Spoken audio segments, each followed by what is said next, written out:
Alright everybody, I thought I'd do a little comparison here. What we've got is a Glock 22 and a Smith & Wesson Sigma. Both of them are 40 caliber. Right off the bat you'll notice that the Glock is slightly longer than the Smith & Wesson, but beyond that, physical size wise, really not a lot of difference in the two. To disassemble both of these, it's exactly the same. We'll go ahead and clear both of them. They both require a trigger pull to allow for the breakdown. And disassemble the Glock, pull it back just a bit. Same with the Smith & Wesson. Push down on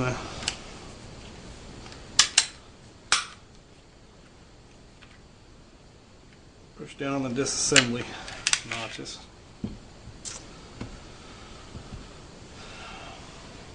As far as the internal workings on the two on the slide, obviously the difference in the recoil spring with the difference in the barrel length. The notches on the striker are a little bit larger on the Smith & Wesson than on the Glock, but pretty close to the same.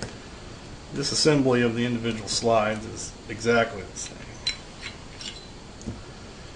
The barrels on both come out exactly the same. Just looking at the two, just because I've always been curious more than anything. Looks like the chamber size of the Glock is just a shade bit bigger than the Smith & Wesson. Let's hold them up together. Yeah, I've just always wondered if you could, because they are similar enough. It does look like the offset is a little bit further back on the Smith & Wesson, but I've just always been curious as to whether the Glock barrel would fit in the Smith & Wesson or not. Hell, just for shits and giggles, we'll try it. Lockup's the same. I don't know. Maybe something for somebody with more guts than me to see if the thing will actually cycle and fire or not. As far as the frames go, square mag release button versus kind of a semicircle. Obviously the triggers are different. Magazine release is much smaller on the Glock than the Smith & Wesson. As far as the frames themselves go, pretty similar in design. Looks like the rails set back a bit further on the Smith & Wesson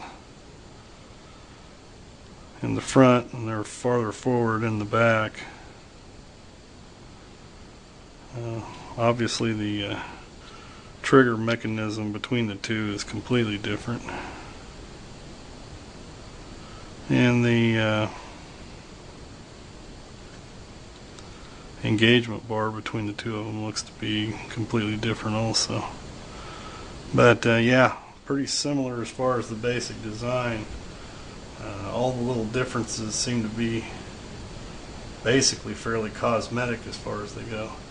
Now, one thing with the Sigma is the trigger does return forward versus the Glock. It has the classic stay back trigger. I'm not going to take these down any further to actually look at the mechanisms of the trigger themselves. But yeah, it's curious that they are pretty close, and you can really see why the Smith & Wesson got sued by Glock over the two. Both of them have striker block, similar to a Series 80 1911. So there are some differences in the two, not a lot of differences. Say I'd just out of curiosity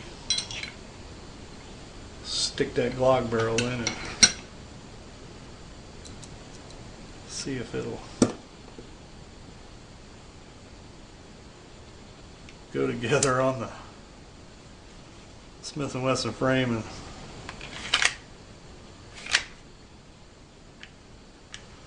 no, it won't.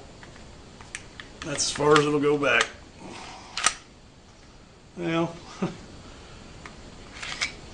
I'm just trying this for the first time while you're watching me, so anyway.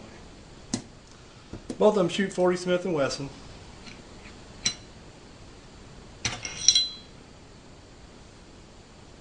Like I say, the design between the two is very, very similar. Like I say, it's pretty obvious that as to why Glock went ahead and sued Smith & Wesson over the design, because it is similar enough, and obviously since Smith & Wesson lost the lawsuit, the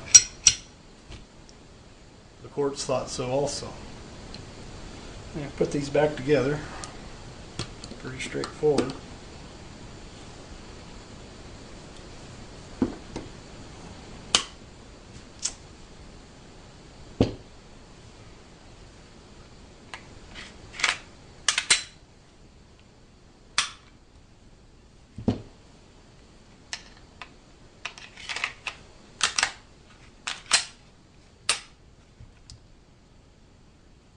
So anyway, there's a brief comparison of the Glock 22 versus the Smith & Wesson Sigma.